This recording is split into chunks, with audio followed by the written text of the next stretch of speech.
છે નાની બહુ મસ્ત. ચોમાસામાં આવો ને તો એનાથી વધારે મજા આવે. ચોમાસામાં જ ગણતરી જવાની. કારણ કે બધી બાજુ પાણી ચાલુ હોય. ધોધ પડતા હોય ને અહીંયા. ધોધ પડતા હોય બધા. દીપક ભાઈ હવે જે આવશે ને હવે આવશે.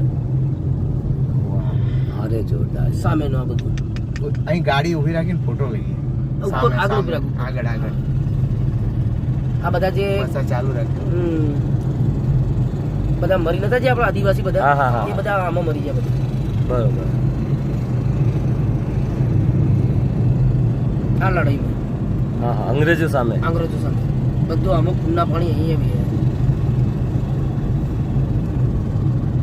બસ અહીં બી તો ઇતિહાસમાં સાલાઓ નહીં કઈ નામ આપતા. જલિયાવાલા બાગનો ઇતિહાસ હતો તો આપણે એનો કેમ નહીં? અહીંનો હોવો જોઈએ. આદિવાસી બહુ પ્રાણા લે છે બાપુ. હમ